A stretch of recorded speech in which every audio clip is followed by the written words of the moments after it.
We are going to now begin a discussion of Jupiter and the other gas giants.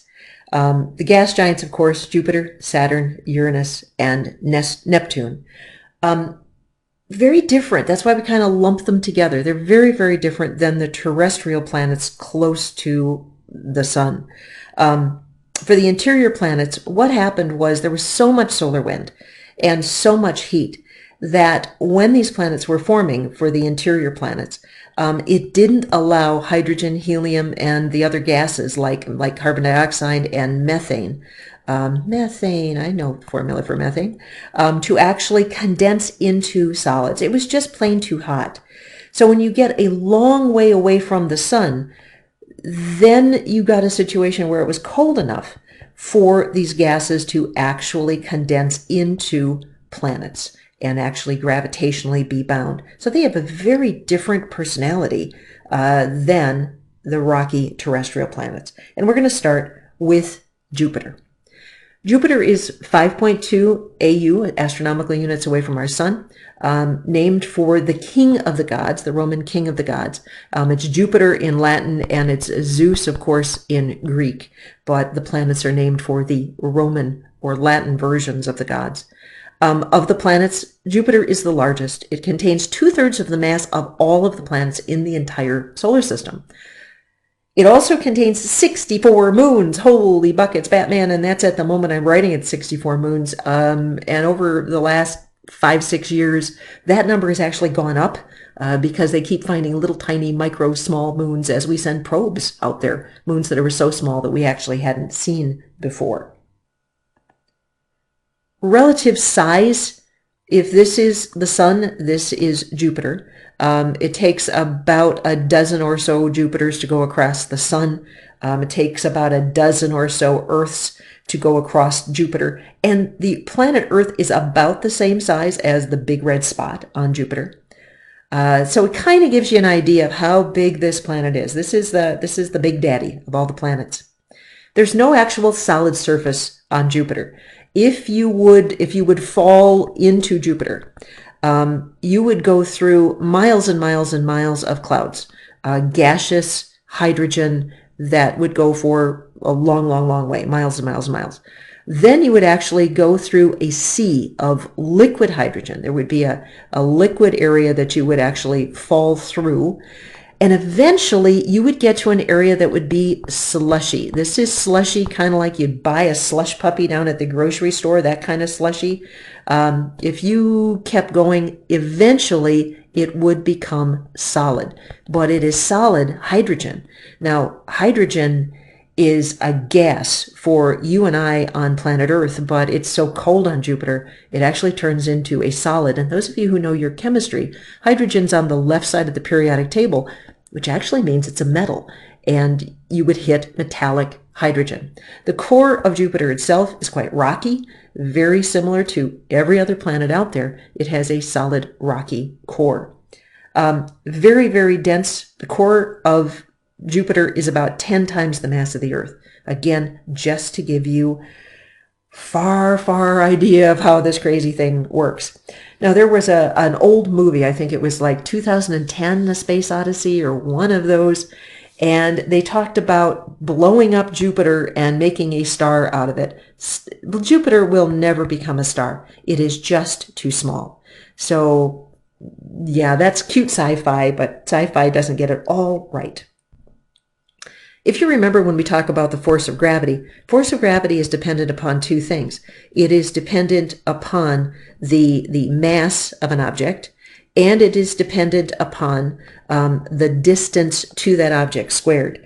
Now, Jupiter is got a huge mass. I mean, it's a big honkin' planet, but it also has a huge radius. So mathematically, the combination of its mass and its radius means that if you are on Jupiter, the force of gravity on you would only be 2.5 times what it is on Earth. So if you weigh 100 pounds on Earth, you'd only weigh 250 pounds on Jupiter.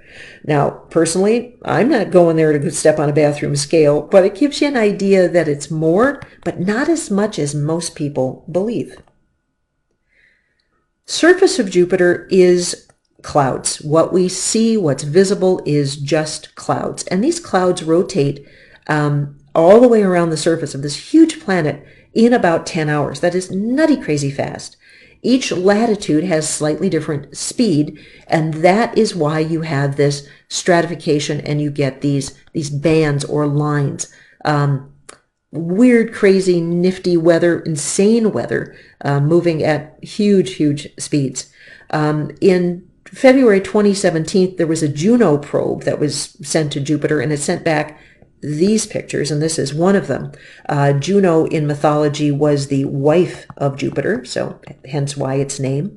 And the Juno probes was the first time we actually got good pictures of the poles of Jupiter. And talk about absolutely beautiful. Each one of these little circles is a little cyclone. It's a little storm, very blue on the poles. And as you get further down the planet, of course, you get more of these reds and whites and colors like that. The Great Red Spot, of course, the feature that everybody is familiar with on planet Jupiter, is actually a huge high-pressure center. It is a huge storm. And this storm has been brewing for over 200 years. Matter of fact, it was seen for as long ago as 300 years ago. People with telescopes could actually see the big red spot on Jupiter. And then it actually went away for a while. So we believe that that spot, that storm, kind of dissipated. That is actually a hurricane. The winds in there are about 380 miles an hour, twice as strong as any wind we've ever detected on planet Earth. There are other storms on Jupiter. Matter of fact, for many years there was a little red spot. The little red spot is now gone. At the time I'm writing this video, that little red spot actually has disappeared. And that is due to the fact that it's a storm. And just like any storm here, they don't last forever and ever and ever. But this is a collection of pictures from the early 2000s. And you can see the little red spot here, and it changes position. And by the time you get here, it is kind of dissipated. And yet you can see another storm down here. With these storms, you get lightning. And these are some images taken from our probes showing lightning strikes when they hit the atmosphere of Jupiter. So this is taken from above. If you look down from above into the clouds, when the clouds light up, those are lightning. So incredibly strong lightning flashes. Jupiter has a huge magnetic field, 10 times the Earth's magnetic field, and it's big. It is so big that it protects Jupiter, and it protects its moons from the solar wind. The magnetic field also produces aurora. There is north and south auroras on Jupiter where the magnetic field lines kind of cut into that Jupiter atmosphere, and you can actually see the glow in different telescope images. Because of the magnetic field lines cutting through the atmosphere of Jupiter and all of the gases involved, it gives off tremendous amounts of radio waves. Matter of fact, it's the only planet that we can actually detect via radio astronomy.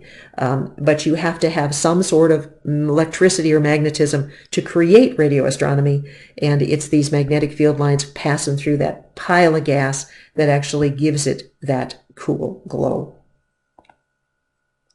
The rings.